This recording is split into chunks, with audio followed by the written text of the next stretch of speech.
Hi everyone, my name is Daniel. I'm a professional photographer based in Bolton, England, and I do photography for about 4 years. And in today's video, I'm gonna show you all my gear that I acquired in these 4 years. I'm gonna walk you through my journey, what was the challenges, what I like about photography, what I don't like, how I managed to get my first role in a company as a photographer and content creator. Then I managed to land my current job, that is a videographer and editor. For my current employer, and also in the meantime, in all this time, I also do freelance photography when I get inquiries, but I also like to go and have fun and shoot whenever I can, and to satisfy my artistic side. And actually, I feel like that's the side that is most suffering now when I'm like trying to go deeper and deeper in photography, acquiring all this gear. It's nice to play around with it, but if I'm not taking it to the next level, I feel it kind of takes the joy of the photography. I don't feel like doing it as much. But anyway, this is part of some challenges. There are also loads of benefits, and I can tell you more about in this video. I'm not sure if you can see it on the video, but all this is Nikon gear. So I'm a Nikon guy, and in this video, you're also gonna see how I acquired cheap gear from eBay. Like, most of my gear is second-hand, just the camera body and one lens was brand new. All the other ones was second-hand, and I saved a lot of money. So please stick around. I'm gonna go through all my gear. I'm gonna show you, I'm gonna say a few words about each of them, and I'm gonna attach some reference pictures as well from all my portfolio. I should have, in theory, pictures from all of this. So yeah, hopefully I'm gonna find them all and I'm gonna put it for you on the video. Another thing that you might find in this video is that I'm using a Nikon Z6 at the moment, and I have a lot of F mount lenses because they were cheaper, and I started with a D7200. But because I have the FTZ adapter, I can adapt all these lenses to my Z6, and I find that they work perfectly. They are just a bit chunky. Of course, I would like to have the newer Z lenses, or especially something that I'm looking into now, and you might see on this channel in the near future, to acquire a Z8 and the 180 to 600 millimeters f5.6 to 6.3 lens. So yeah, in the meantime, let's just get going with these ones. Okay, we're starting with the bigger one. This is Nikon ED version, so it's not very new lens, but they are in good conditions. They have VR. It serves me well. I use them even to these days. I don't know if you can see it on this camera. Hopefully it's on. And I love this lens. It's a 70-200 f2.8. Very sharp lens, very nice bokeh, decent reach. Like, I want to play now, that's why I'm thinking about the bigger lens. I want more reach, but this is the longest lens that I have. I don't have any teleconverter. It's just the lens how it is. I don't know if you want to see anything. I don't know if you can see anything. One moment. What's around here? I don't know if you can see this. Okay. So yeah, there's very nice lens. I will attach some pictures with this lens, the pictures that I took recent, some I took recent, some no. The lens, for the age of the lens, I'm not sure how old they are, but you guys can check online. I'm gonna attach in the description the names of all of them. So, but yeah, I don't know if you can see it. The stage of the lens is quite good. And when I acquired this like 2 years ago, or maybe more, I don't remember, 2 years or 3 years ago, I paid just £600 on them, and I think the newer version was on, but was like £1,000, 1,200 was going at that moment. Now you might find the other version for about 600, 700, 800 on eBay on second hand. Yeah, but yeah, very good lens, very nice. Next one. This is a 24-70. And I use it mostly for studio shoots like these ones, because it's more convenient, the focal length, but sometimes more recently now I'm using the primes even in studio shoots. But these examples from here, they are all done with this 24-70. And then I like to do landscape with this 24-70. and all these landscapes and cityscapes are made with this lens. And here you can see me using this lens, my Nikon Z6, using the Godox AD600 Pro and AD600 normal in my home studio. This is my own setup in my living room, small space, but that's why these lenses are quite good for this. And yeah, this is all about this 24-70. Next one, this is a 105 macro f2.8 Nikon. These are very nice lens, very sharp, very nice, very good for macro, very good for... I didn't use them as much for macro, but I have some pictures to show you. I love the lens. I would like to put it to more use. That's why I bought all these lenses, because I wanted to play with all of them. I wanted to have an idea, what is each lens doing? How is it performing? And I found when you buy Nikon glass for Nikon cameras, it performs well. And I think it's the same with Canon glass with Canon and Sony with Sony, because I'll tell you what I did in the beginning. When I bought my first camera, it was a D7200 with a Sigma 17-50 millimeters for DX crop sensor, f2.8, and it was also a Sigma 70-200 f2.8. And the first Sigma, the shorter range, the 17-50, it's actually very good lens, very sharp.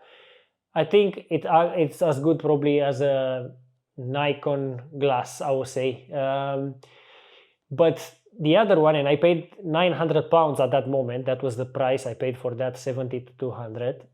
It was very soft. So Sigma 70-200 4 years ago, no, it was more years ago. But anyway, that first Sigma, the long range Sigma, was very soft. I mean, I was not pleased with the images. If you take it just if you're not perfectionist and you're not pixel peeping, that will do for you. If you want those lenses just for, I don't know, fun family pictures and just that. But I don't know, like me, I always try to get the best gear, best results, and that was definitely not good. What happened after with this lens? I sold them, and I sold them for very cheap because nobody was buying them. I sold them like for 350, 400 pounds, something like that, after a while. And I got a variant of Nikon even older than this. So an older 70-200 was, I don't know how you call that, a very old, I'm not sure if it was that one with focus motor. Anyway, and that one was sharper, even though it was older lens, but it was from Nikon. It was sharper than the brand new Sigma that I got. So then I realized, okay, I need only native glass, because this older lens outperform the newer lens of Sigma. So yeah, maybe since then Sigma evolved, Tamron evolved, and all the other third parties. But me, honestly, I would not want again that pain to pay some money on it and after need to sell it, and I don't know, unless I really need some lens for a quick event and it's the only alternative and it's cheap, and maybe in that case I will just buy them, use them, or it depends. But yeah, I would like to stick with Nikon glass, with genuine glass. 14-24 ED lens from Nikon. I got them because I was going to a networking event, and there in the properties you need wide angle lens. So they are good for that, but I stopped sponsoring that event. I was a sponsor, I was doing for them photos and videos for free once a month, 1-2 hours, so it's not a lot, but somehow they had a problem with organizers and they needed to stop the event. So I bought in that moment more on the impulse and thinking it will be an opportunity for me. In case someone needs, I need to be prepared, because people always asking me, but you know, people ask many times what they expect, free work all the time. And I'm not against free work, but you know, sometimes or most of the time they prefer free work. So anyway, to be prepared, that's why I got this wide angle lens, but I need to give them a bit more test maybe on some cityscapes or crowded spaces. I still have some images that I'm not gonna touch. So I got this lens and gimbal at that moment. in the same time. Brand new gimbal, because I was thinking I'm gonna go and I'm gonna go and I'm gonna film, you know, inside the properties. That was in my head. I was thinking, I was already saying that. It didn't happen. Of course, I used the gimbal a few times for other stuff, but I'm primarily more photography, and I don't have enough time to use it as much as it should. But I will try my best to use it more, the gimbal. The gimbal, a few words because we are still speaking about the gimbal, is really good. It's a DJI RS3. So it's brand new, like in September last year or December, and with very little signs of use. I didn't use it as much. Okay, next lens. These are my favorite lens, I think. This is a 35 millimeters 1.4 Nikon lens, 1.4G, it says here. The sharpness, the contrast, the results you get with this lens, it's incredible. It's a very good lens. I totally recommend. It's just amazing, this lens. I will attach some pictures so you can see. Okay. Now, next lens, it's a 85 millimeters Nikon 1.8 f1.8G. From an 85. So I was expecting a bit more from this 85. I don't know why. Probably because before the 85 I got the 50 millimeters, which I'm gonna get soon into it. And I feel like I like the results more from the 50 millimeters 1.4. I have a 50 millimeters 1.4 f1.4. And somehow, there's still good results on 85, but I find myself not using it as much as I was thinking. Yeah, I will attach some results so you be the judge of this. It's still very good quality. It's just probably, what I mean here is not like the lens is something wrong with it. Everything works the same, very good. It's just me, I'm not finding myself using it as much. Probably the type of shots, the way I do them, I'm not using that much, this focal length. And somehow I was expecting a bit more contrast. I feel they are a bit less contrasty lens than the 50 millimeters 1.4 or the 35 1.4. So I feel it's a bit less contrasty. That's the thing. Yeah, but overall, good, sharp, all of them. Okay, now this is a Sigma. This is for the DX. This is one of them that I bought in the beginning. I kept this. I still have the Nikon body, the D7200. These are extendable, if I'm not, yeah. So if you can see a bit of extension. I remember when I first got my first D7200. I love this lens. Amazing results, nice bokeh with them. These ones, they act, if I'm not wrong, I think they act as a 24-70 on my crop sensor. Even though they are made for crop sensors, I think the crop factor they still apply. I'm not really sure. You need to tell me. You need to let me know. But I think the crop factor still applies. So this will be a 24-70 actually, f2.8. Yeah, very good, very sharp. I found it to be sharper than the longer Sigma, the 70-200 that I sold them. My lenses is like brand new. Even these ones, I like. They feel nice. The build quality is good. It's heavy a bit. I like them even now. Of course, I'm not using it that much because I'm not really using my D7200. Okay, now this is the 50 millimeters 1.4. So it's 1.4G, it says. Nikon, yeah? Amazing lens. I think the best bokeh, the best blurred background that I get with this 50. It's amazing. 35 also, but I feel like a 50 gives even more. You know, I can only imagine what a 135, I think, or a 200 can do. A prime, I mean here, a prime lens. Anyway, I will try to attach pictures done with the 50 millimeters. They are amazing. So yeah. Okay, next is another 50 millimeters 1.4. These are D version, so these are like very old. These are with focus motor. So this one, I think they focus only on Nikon D750, D700, probably D800, I'm not sure. One D7200, D7000 series, yeah. And I got it because it works on my Nikon D7200. And the same, I realized the value of having original glass when I had already newer glass from Sigma, and this one was getting me better results than third parties, even though it's very old lens. This looks vintage. I don't know if you can see. It really looks vintage, and it makes a sound when this focus, you're gonna hear it, something like that, yeah. So when I realized the power like this, I like the results from this. I realized I need to get more Nikon glass, even if it's old. But no, this was one of the first ones, so that's why I bought it. Next, what I have here is my FTZ adapter for my Nikon Z6. This one allows me to adapt any of these lenses to my Nikon Z6. This is the Z6, this is D7200. I will show you how it works in a bit after I finish with everything.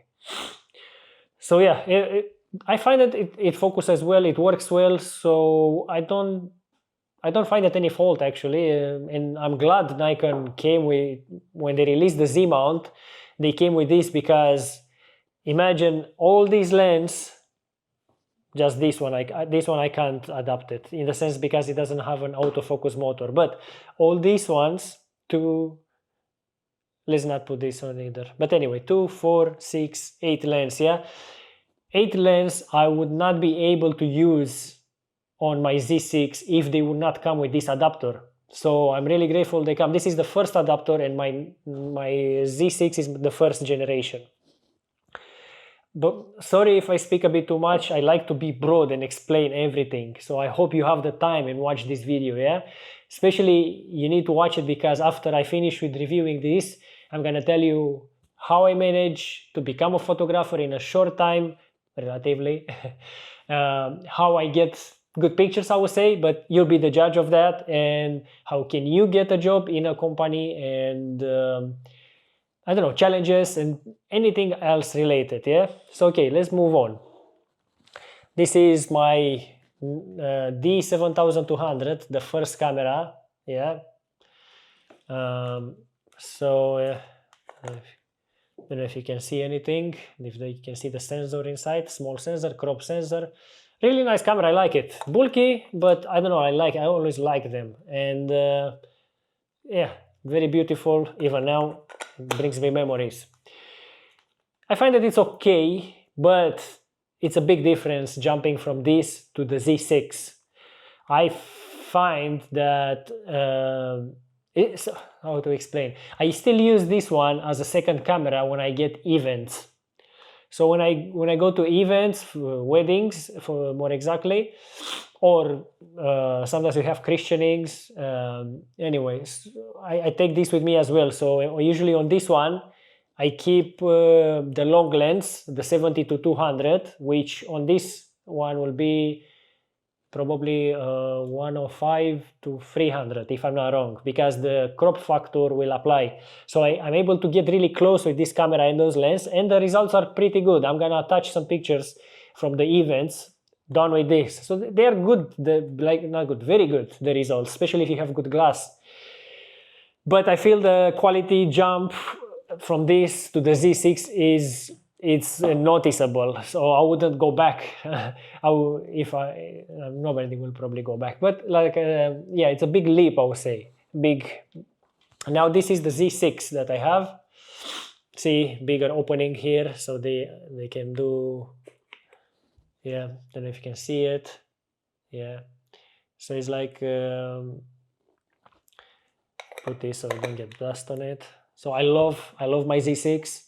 It's amazing, big quality, especially when I came from this D7200 to Z6. The first thing I noticed was The improvement in autofocus, amazing. Even though if you look online now and people comparing Nikon Z6 with Sony, with Canon, they say Nikon still lacks on autofocus, it doesn't look as great. But believe me, comparing the D7200, this one focuses much faster, much better. Like me, I felt it immediately. The autofocus, it has stabilization, so sometimes if you have a bit of shaky hands, with this one you can take a picture that doesn't look blurred, and this one you might miss the shot with the D7200.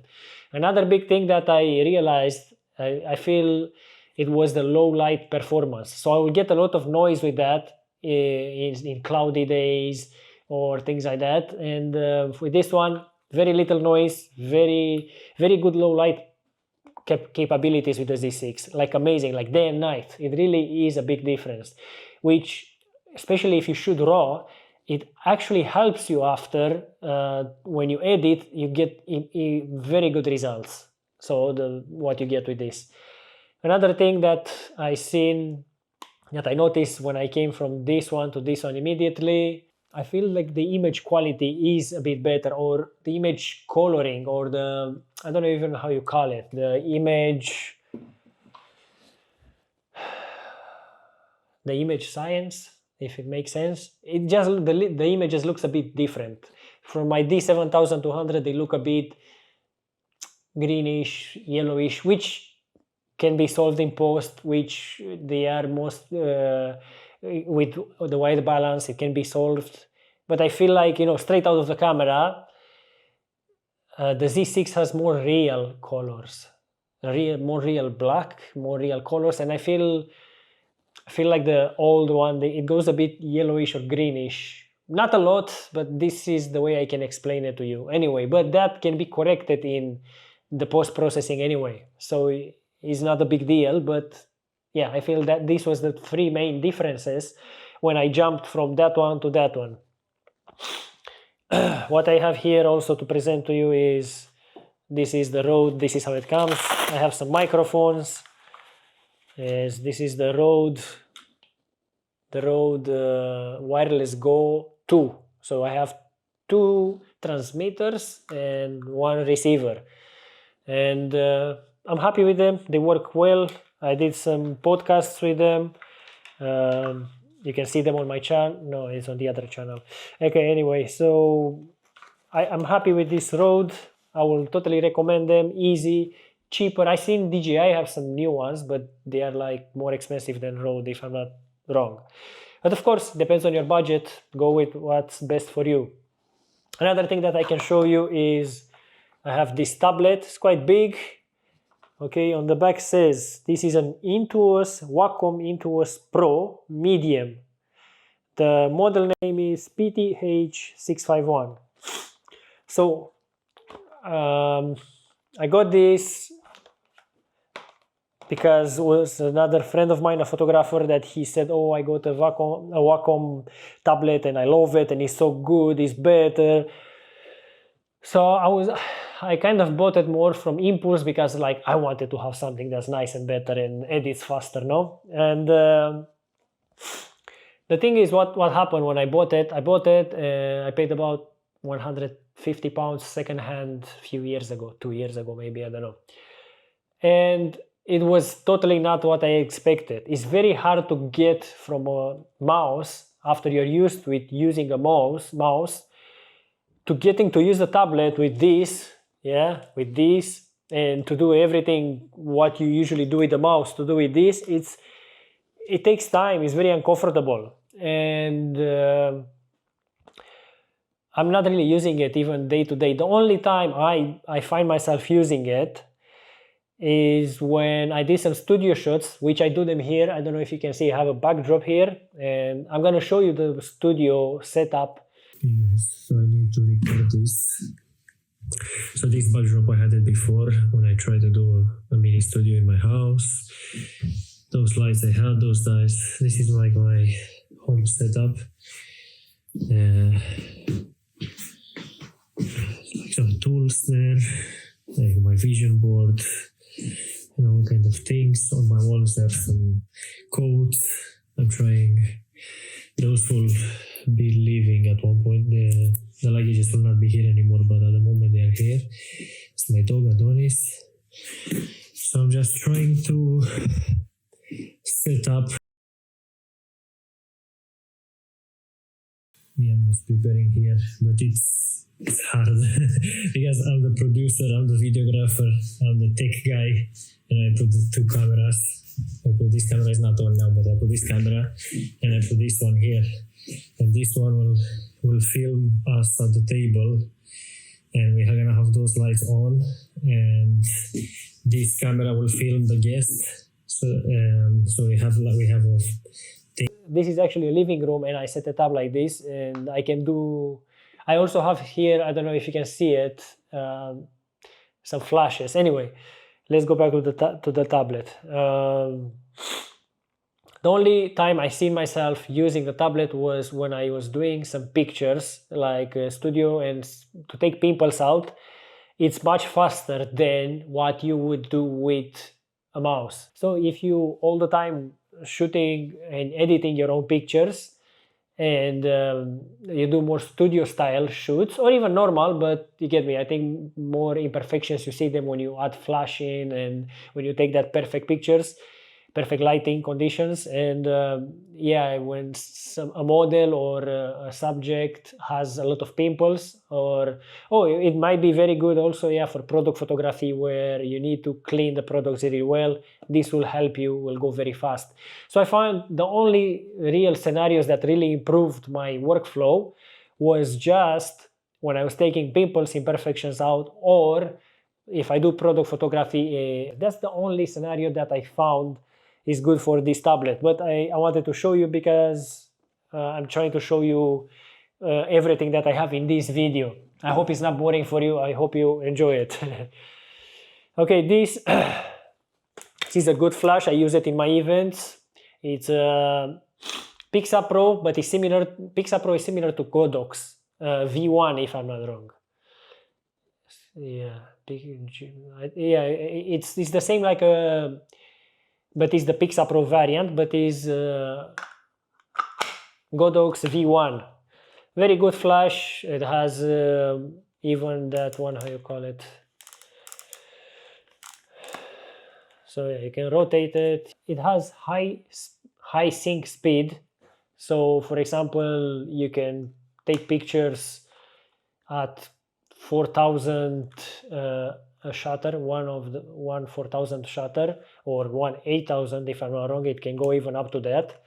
So very high shutter speeds, and you can still use the flash with. Usually, if you especially older models of flashes, these smaller ones or bigger ones, if they're older models, they don't have these high sync speeds.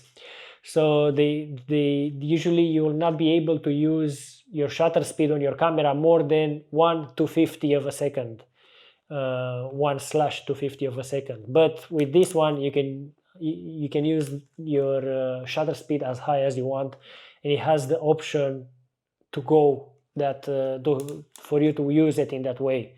Anyway, very good flash. The battery life is amazing on it. I have 2 batteries, amazing battery life. Fast, good, reliable, very good for events. Yeah, I don't know what to tell any.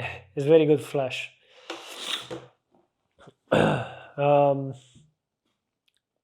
Yeah, other thing that I have here, but I don't know if you can see it on this main image now, on this wide angle. This is a Pixa Pro CT600, or equivalent of a Godox 600 watts or something like that, the first model. So the one that doesn't have a high, or no, it has, I think it has a high sync speed, but it doesn't have the other one, how you call the TTL. This one doesn't have TTL. It's on batteries, it's on battery, but you can also attach a cord to it, but I don't have a cord. I use it with a battery, so all the time recharging. Battery life is decent. You can take few hundred shots with the battery life of it. It's powerful. It has 600 watts, and Yeah, I find it really good and cheaper than the other one. That one is, I don't know if you can see it. I will show you. I will put B-roll attached. Yeah. In this other side, I have Pixa Pro City 600 Pro or something like that. So basically, a newer variant of the same. And when I bought it, was expensive. Was £800. I bought it brand new, and this one was £400 because it was the older model, and I got a discount on it. So I wanted actually free in that moment. I wanted just to have three of them to use it like proper, and I didn't have the money, but I got the money to buy a normal one and the other one at half price basically. And I found it does the job brilliantly. But of course, when I go outside to shoot, I take this newer one because it has TTL, and sometimes I don't stay on manual and do all the settings on manual when you are in a rush, yeah, especially on the flash. Yes, I'm not staying. I'm just putting the flash on TTL. I putting on manual what I want. For example, maybe I want a 100 ISO, and maybe I want, depending on the lens that I have, maybe a 150, 200 of a shutter. Maybe I want very wide aperture. But if I want very wide aperture, I think the shutter will be actually higher. But this is just to illustrate you. And I set my manual things on how I want, for the quality of picture I want to get, yeah. But the flash, I leave it on auto. It's easier. It does TTL. The only thing that I do on the flash, if it's too strong on TTL, it has like an exposure compensation, but for flash. So I'm going and put there like -1, -3, -6, -9. I don't know. It has some dials that you can use. And that's the only thing I use to control my flash. Of course, if I would want like total control and I want a certain style look, I could go fully manual on the flash. But many times when you're on the go, especially with a big flash like this, or if you're like, for example, at the event or a wedding or whatever, and you just need to get the picture, and you just need the TTL, you just need the flash to work for you, to work automatically. You don't need to stress about the camera settings, or also about the flash settings, also about the about the guests and how you're gonna pose and who's in the background and so on. So it's very good on the go. This one is more to go on the go because it has the TTL option. And this one is more, I would say, good in the studio or like wherever you use it inside, and you don't need TTL. You have time to set it up to the power that you want, and so on. Yeah, this is another thing that I have, that this is the controller that I can use with my Godox. This controller is very nice. I love it. And is the transmitter, I think. Yeah, so this one transmits and connects up to, I don't know, 12 if you want. I don't have 12, but like an idea. And it's very easy and intuitive to use. This is called, I don't know, this one, it says probably Pixa Pro ST-IV, like a 4 probably it means. Anyways, like the is the same equivalent of Godox. So a Godox that will look like this is the same one basically. But this is a Pixa Pro, is a rebrand of Godox. And with this one I can use this Godox 600, this Godox 600 Pro, like the one with TTL, and my V1 if I want, all three connected in the same time to this transmitter. So you can have a backlight, a fill light, and a side light, or whatever you need, So I love it. It's good to play around with. It's very, very good. And you actually can't really use it, I think, without this. There might be a way to use this one as a transmitter. So it might be a way to use the Godox V1 when you have it on the camera, also as a transmitter for the others. But I think you complicated things, It's easier to have the transmitter and connect as many flashes as you want and control them all from this one.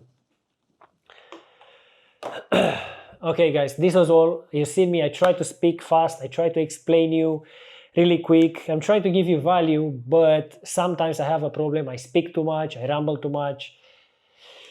So hopefully you're gonna get some value out of it. If not, nothing I can do. I'm trying my best to be short, concise, but I also want to discuss with you. I want to like show you more, to explain you more in depth, you know. And usually, like, who doesn't like camera talks, no? Anyway, let me know in the comments if I'm doing a right job or not. This will be my first video. And honestly, do this video because I'm almost a bit disappointed or discouraged is a better word. And I feel like this might be my last push into photography. So after this video, if it doesn't do well on YouTube, I don't know if I'm gonna do a lot more or if I'm gonna do any or what will gonna happen. And I'm gonna tell you why I got discouraged in a minute. Yeah, guys, another thing that I have but is not here is a DJI Pocket 3. So this is amazing. This is what I'm filming now on because I have the Z6 here and the Nikon. This is my only two bodies that I have. So because they are here on exposition, I'm filming on the DJI Pocket 3 and I find it quite a great camera. Probably will not be as good quality as for my Z6, but it does the job. That's the most important sometimes. Have something to do the job that you're required to do on the moment. So this is what you see with the DJI. This is the mic from DJI. I have it here clipped on me. DJI mic, I think is good. And the DJI is very versatile. I like it. Even outside, I will attach some pictures and some slow motion videos done with the DJI with my dog outside for a walk. It's amazing.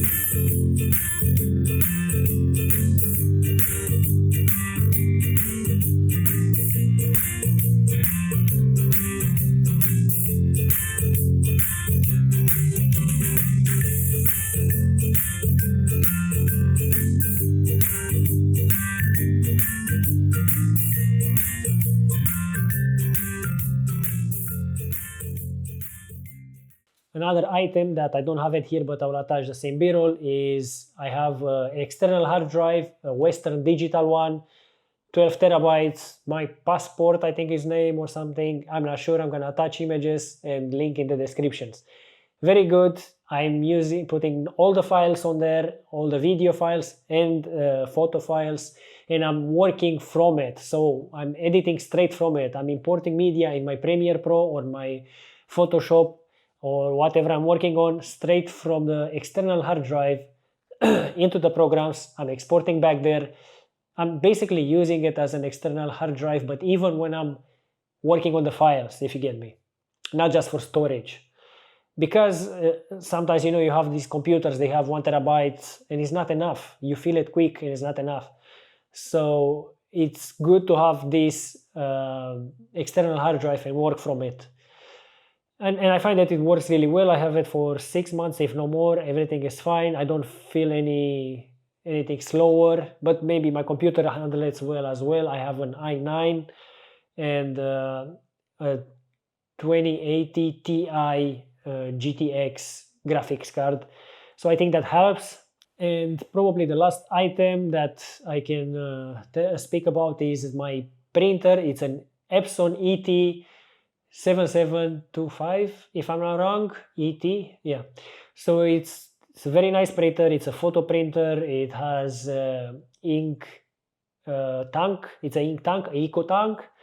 And I find the quality that you get. I bought some photo paper, matte, glossy, luster, and it prints amazingly. The only thing is I got it about, I don't know, 1.5 years ago. Because I'm passionate and I want to try everything, but the same, I didn't give it enough use. And sometimes I'm like, I'm having all this stuff and I'm not really using it. So that it kills me because I spend money on this gear and I'm not really using it, and it's sad. But yeah, I should maybe print more of my recent work and just store it somewhere, and that's what I'm gonna do probably. I'm gonna show you some examples of some previous prints that I have probably, and I would totally recommend the printer. I would say at one point the ink dried up because I didn't use it. So fortunately, there are videos online on YouTube that explains you how to clean your ET7750 or something like that.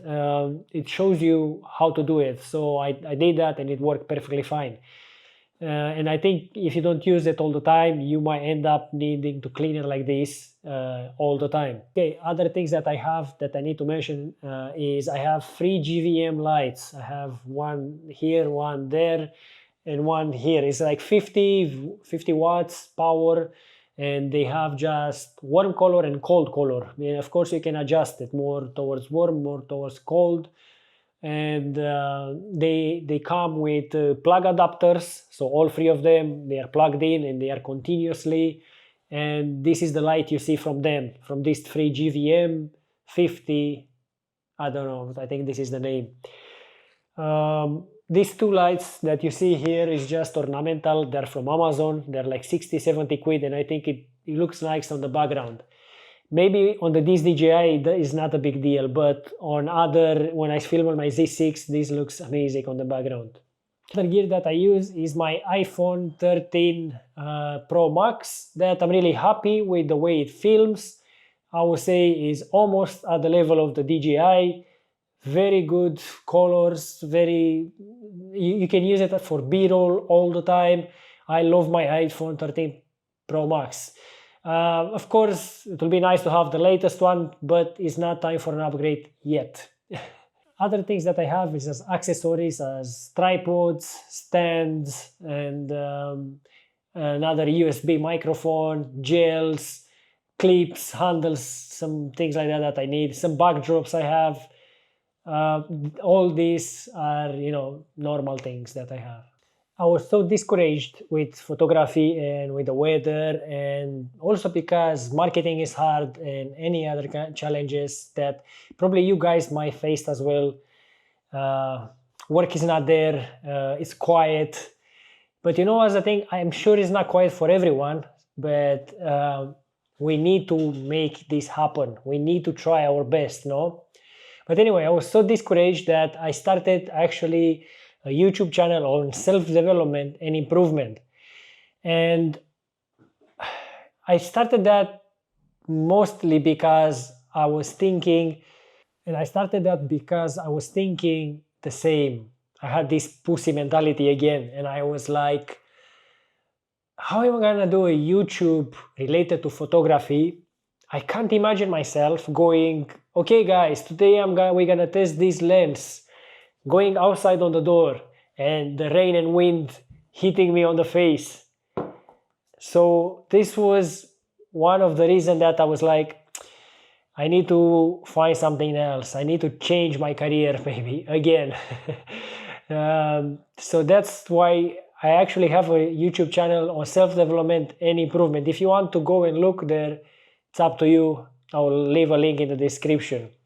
I realized it's just because I'm weak and I'm whining about instead of taking this as a challenge, as a real man, as a real photographer, and sorting it out. That's what I should do, and that's what I'm trying to do now. The only problem is now is basically like photography, videography, is my firstborn, let's say. And now this self-development YouTube channel is my secondborn. It's like the younger kid. Like I can't let him die now. He's my baby as well now. So what I'm gonna try is actually run 2 YouTube channels in the same time. Photography and the other one. Of course, on the other one, it will be probably not less effort as so, but it's more about what you say there. It's not about, dealing with the gear and going outside. I think it will be a bit less effort on the other one, but I'm thinking to still keep feeding that one as well. Yes, I know it's hard. It's hard even one YouTube channel, and I'm gonna try to run 2 YouTube channels. That's crazy. So stick around to see what will happen. But as you see, I'm not totally discouraged, and I'm not totally a coward, and I'm not totally running away from photography. That's why I built this studio here, because I'm trying to do it against all the impediments, trying to find a way. My mentality is to find a way always. What are the benefits of working as a photographer for a company or for someone else? Well, it's the same probably benefits as any other job, in the sense that you have stability, you have certain income coming, you don't stress with marketing, you're not dealing with clients.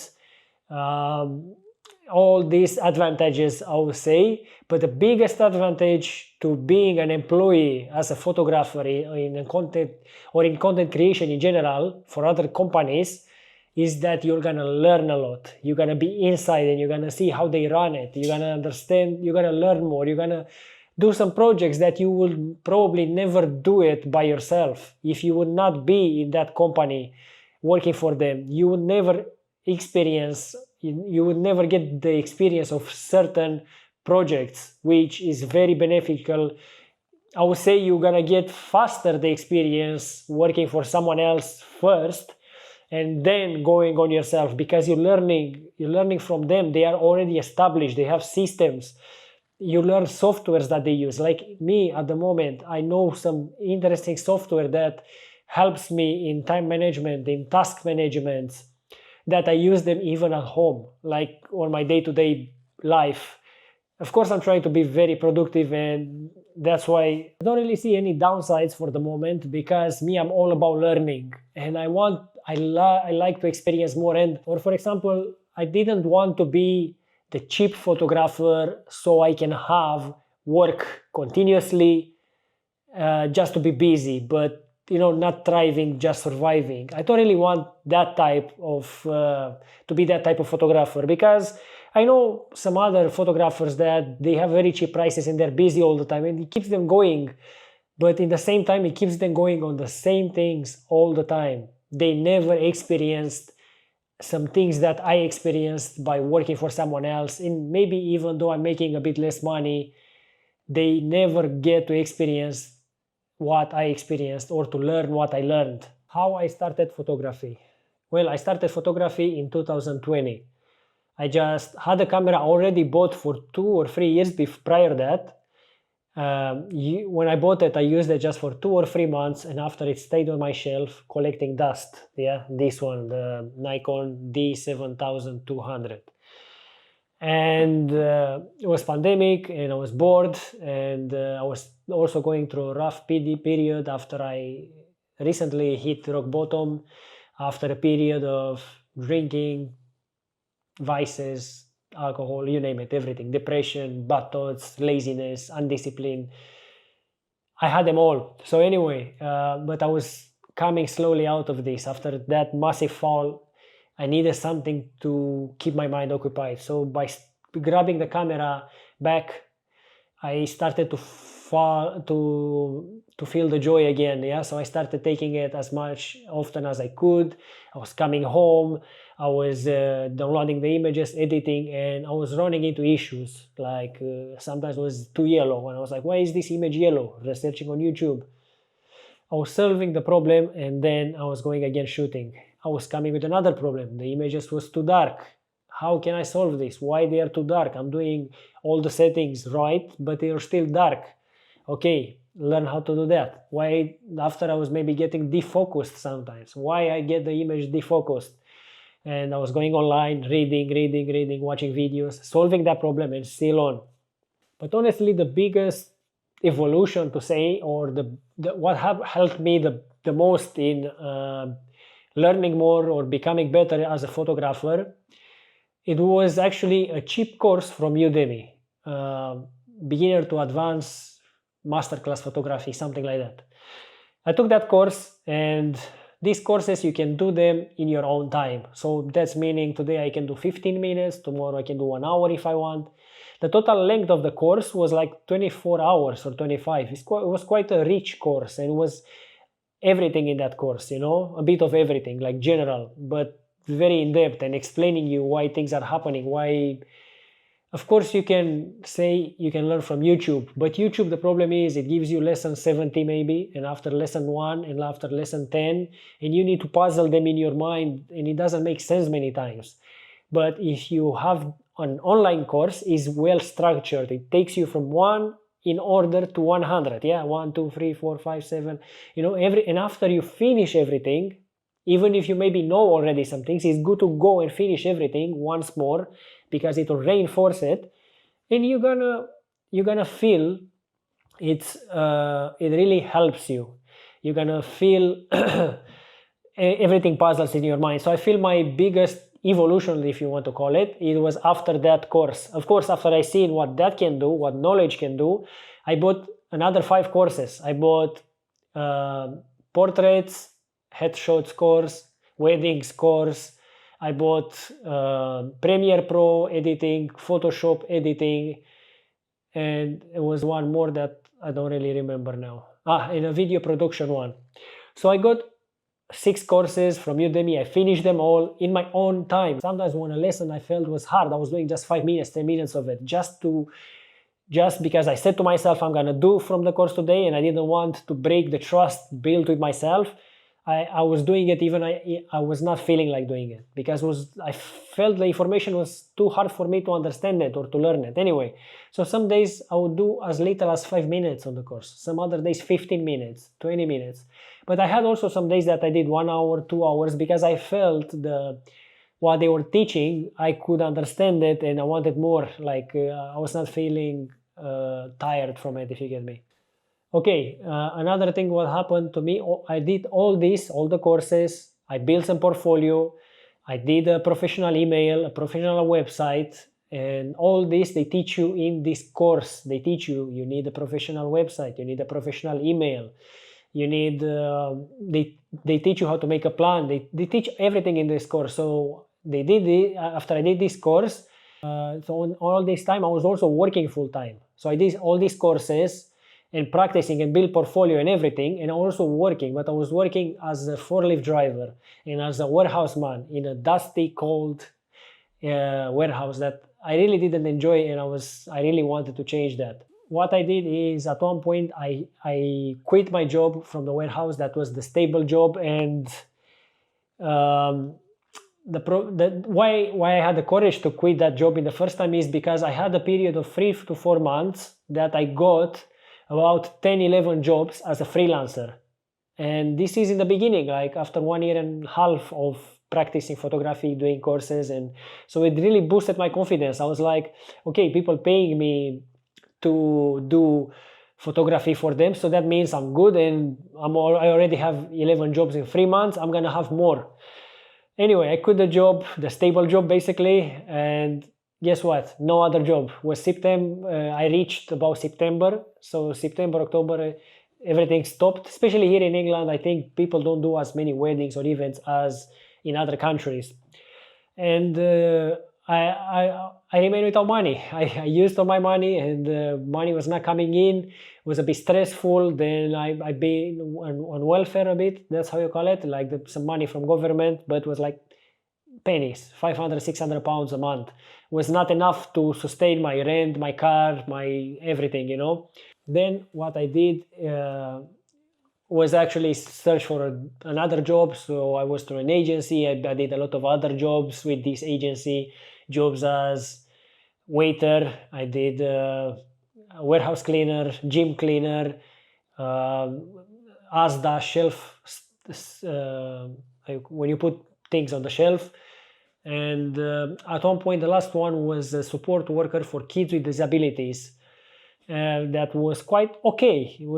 I didn't find it that bad, that job, and it was a bit rewarding as well. And in all this time, I had built a CV, a photography CV, and I put there all my experiences, all my courses, all my portfolio, my website, everything. I make it look nice, and I started applying jobs. So even when I was doing these other jobs, I was continuously applying jobs, because I didn't want it to give up. I didn't want it to say, to go back to a warehouse job again. I didn't want that. So I said, I'm going to be a photographer. Even if I'm not going to manage with my own company, I'm going to work for someone and I'm going to be a photographer. And with time, that's what happened. Shortly after that, next year in February or something, I got my first role as a photographer and content creator. I was very happy, very excited, and I felt like I accomplished something really, really good in my life. Something, like I felt good, and I was proud of it, because think about, this is all without any university. This is all just by me practicing and being chosen, if you want, by the employer against other people. Maybe they have universities and things on, just because of my skill. So yeah, I was really happy for that, and that was my first role as a photographer and content creator. Anyway, being my first role, of course, I did also some mistakes there, but I gained loads of experience. And then at one point, my journey with them ended after 1 year, and I got shortly after that, I got my next job in my current job as a videographer and editor.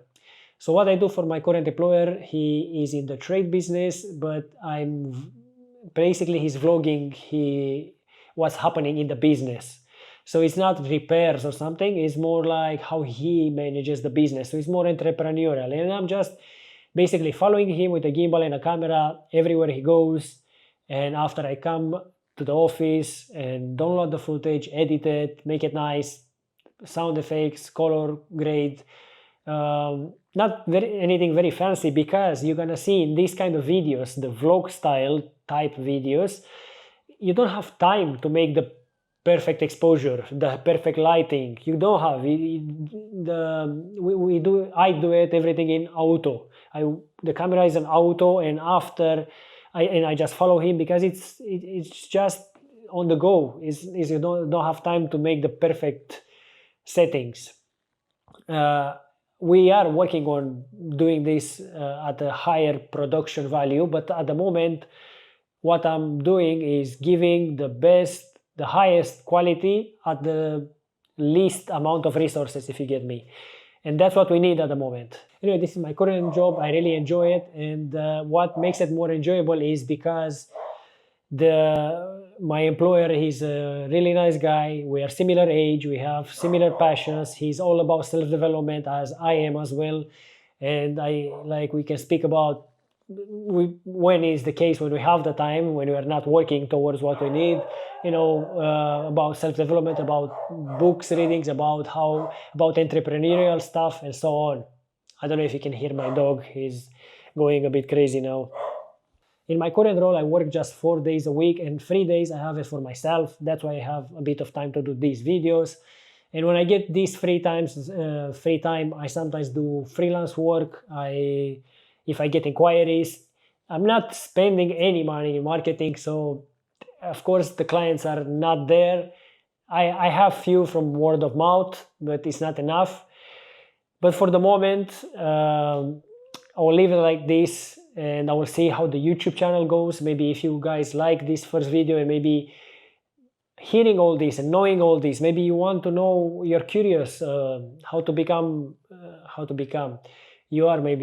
get a role, more in-depth questions, how to do it without the university degrees, what courses exactly I took, what was the challenges. Like, if you let me know in the comments what you want to know, I can do more videos about.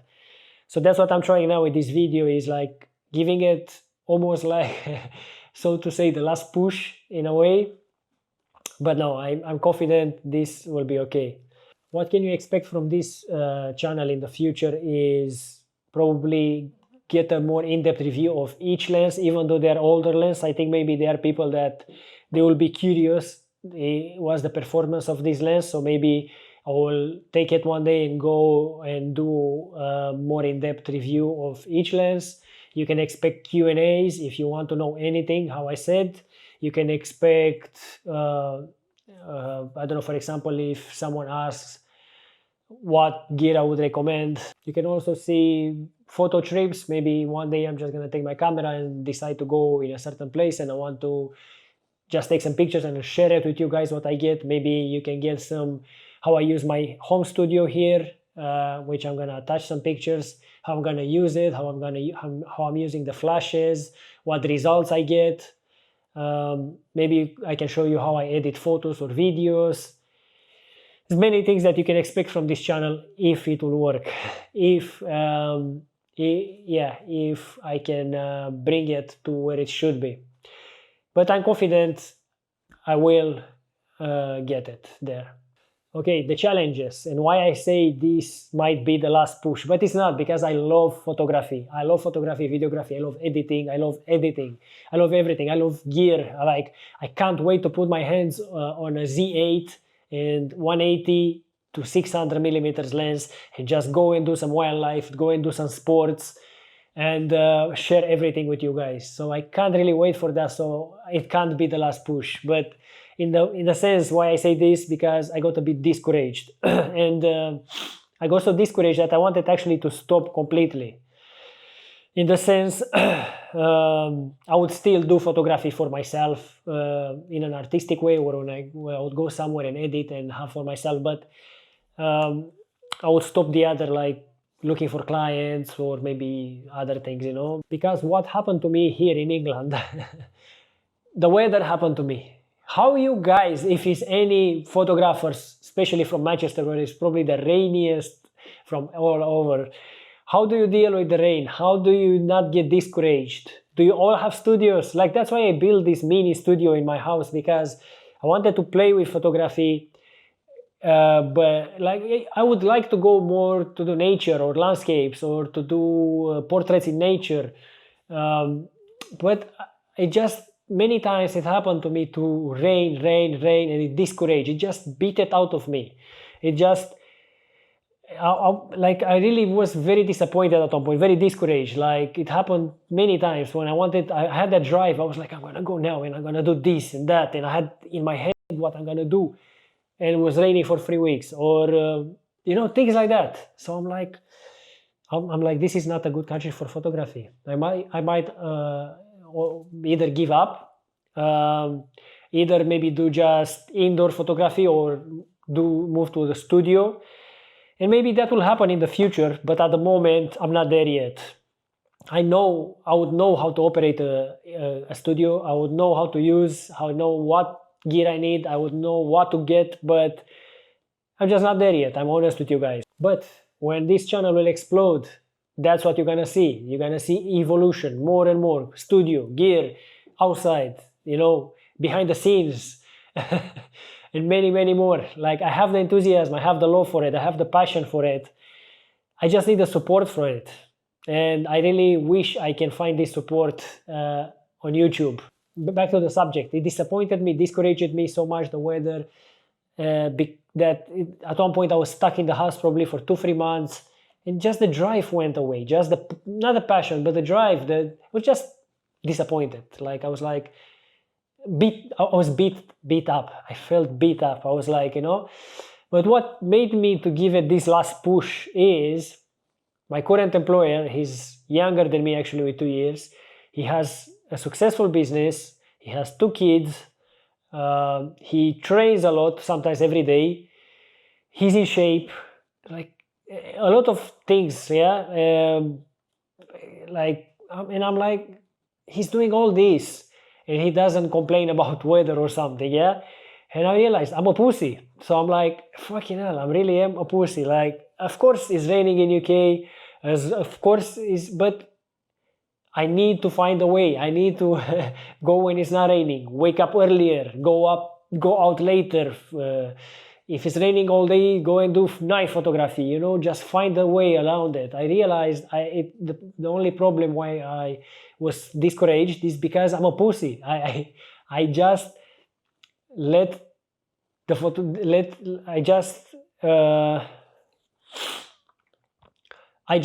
myself beat up. And it's also because it's first time I ever try to open my own company, basically. It's first time I'm trying these things. I come from a family that's not entrepreneurial at all. Myself, I am a very simple guy, a very introverted guy. I don't really like to deal with people. I don't really like to deal with accounting and marketing and all kind of these things. I would honestly, what I really would like to is to just do what I love, photography, shoot and edit, and just that. And someone else maybe to post it for me, someone else to find me clients, you know, that will be the dream for everyone probably.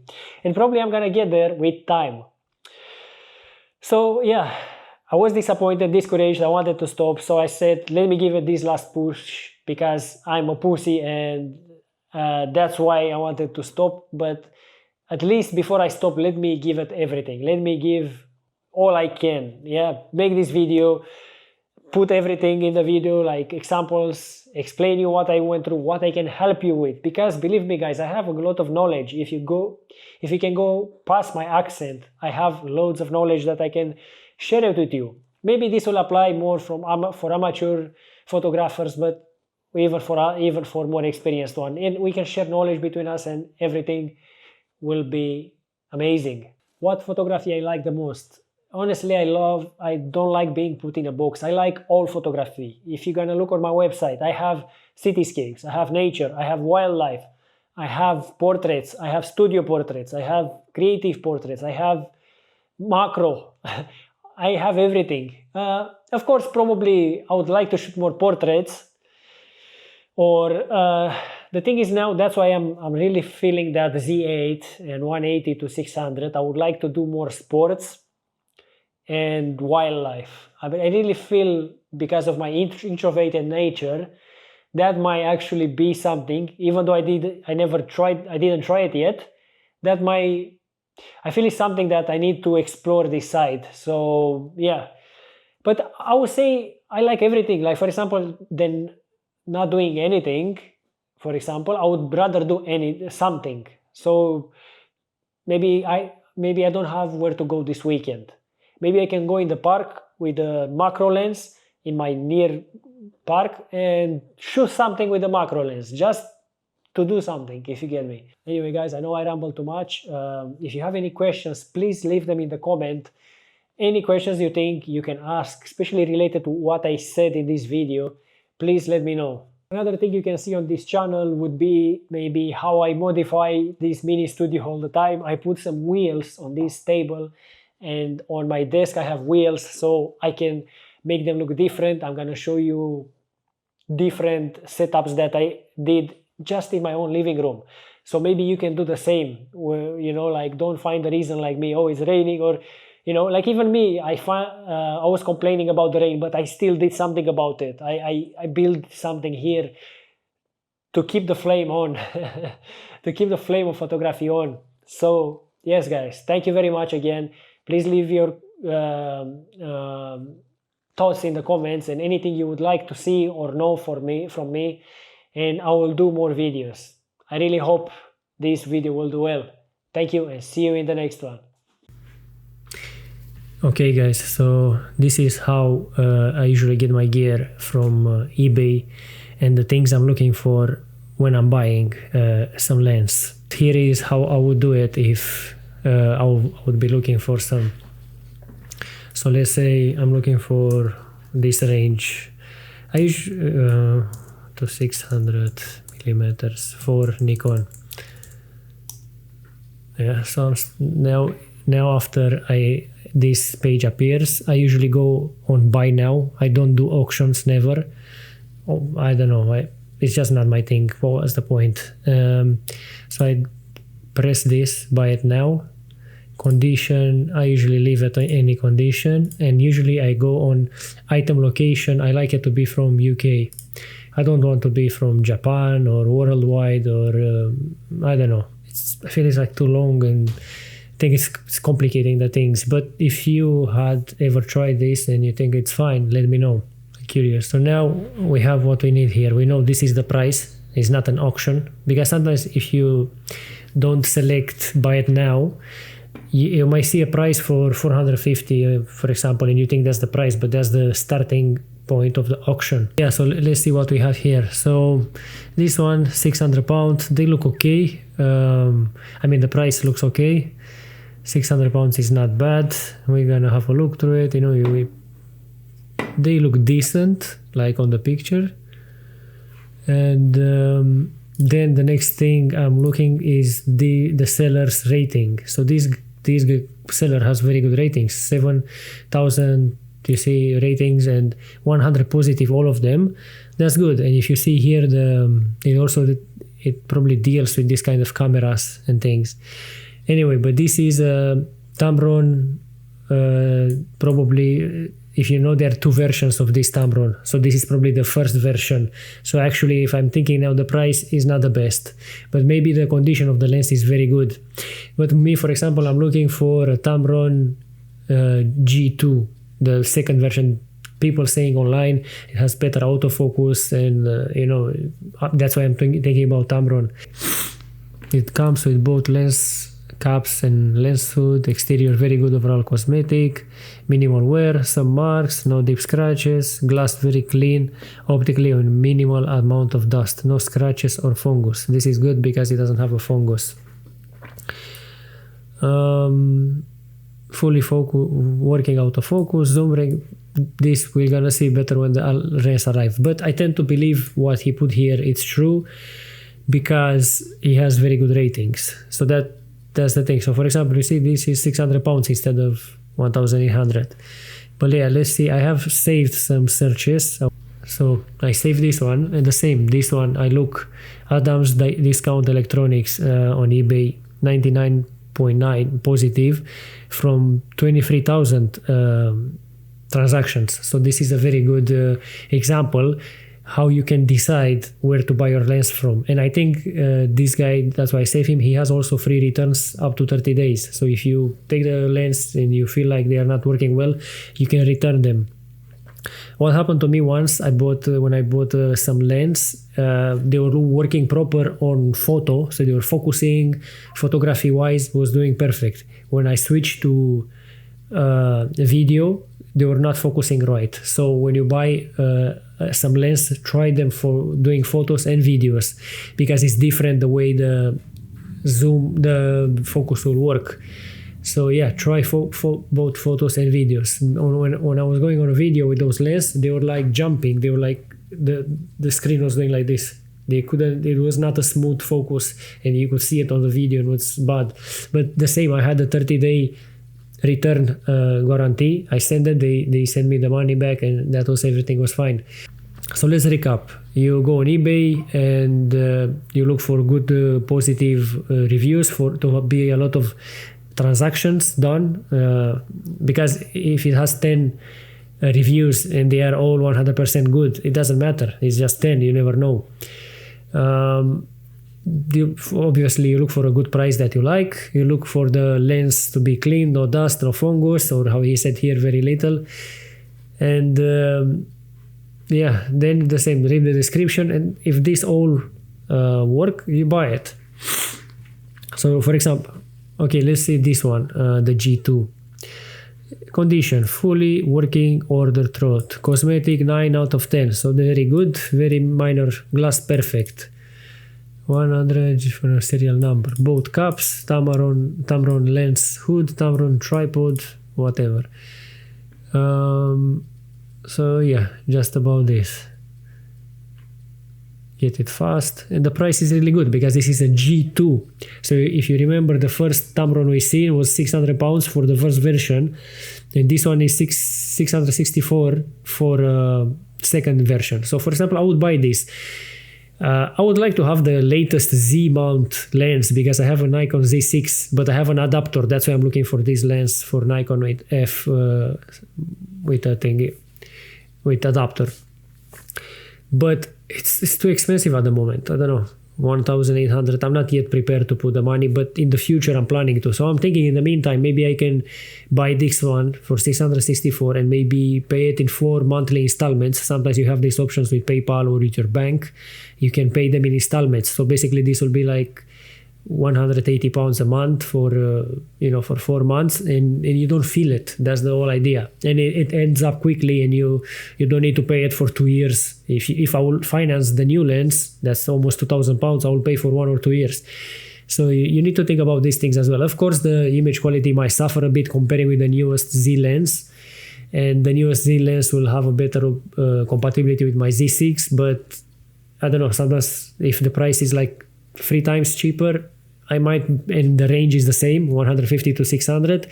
And some people, they tested this Tamron, it was on the market for quite a while, and some people achieved some great results with this Tamron.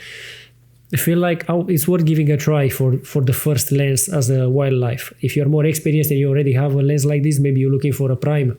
But you get me. In my case, this might be okay. So I don't know if it helps, but this is my strategy. I will walk one more time. So let's say Tamron 150, 600, Nikon G2, Nikon. So I search. Immediately after I searched, I'm going buy it now. So I don't need to see the auctions or other things. Condition, we don't care. I mean, it could be new, it could be used. Hopefully, yeah. Anyway, from mistake this. Item location, choose your country. Or it depends. If you want, you can do it internationally as well. It's up to you. I think the same, if you follow the rules of the seller to have very good reviews, you don't really have problems, because they will not risk a bad review, from you it will harm their sales, So I think if you do this, it will be fine. So item location, we selected UK. Delivery, we don't care. Best match, and now we look for it. And this one, I think is brand new. You see, this is 1,300. And this is a G. It doesn't look, well, it's a G2. It is a G2. So this is the full price, but we go down and we see that one that I saved. You see it appeared here in searches, 664. It's a good price. It's half price, and the lens is in good condition, and the guy has good ratings. You see 23,000 ratings and 99% good ones. So I would say this will be the one that I would buy. So and you follow the same formula for other type of lenses that you want as well. If you want a 50 millimeters, you search exactly the model you want, you go buy it now, you go item location, and after you search for the people with high reviews. So at least 300 reviews, at least 500 reviews and up. But if you want to be sure, go for people that has over 1,000 reviews, over 10,000. Like this guy has 72,000 and this one has 23,000. So if you want to be sure you're not getting scammed on eBay, or to be sure you're really receiving that item that you really want and it's as described. Yeah, to be sure you receive that item that you really want and it's as described here, you need to buy from sellers with very high reputation, very high reputation on eBay. Yeah, anyway, I hope you get the idea. I hope this video helped. Okay, let's recap. Going on eBay, going on buy it now, going on item location, searching for a seller with high ratings, searching for a seller with returns accepted. So you need to be able to return, because sometimes even if they have high ratings, they might not test it well and they think the item is okay and it's not. So returns accepted, and then you can just buy. I hope this will help you.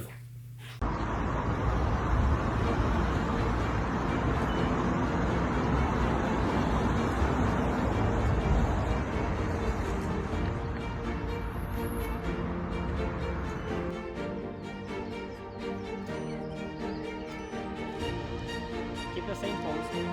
Try to look at each other from this pose.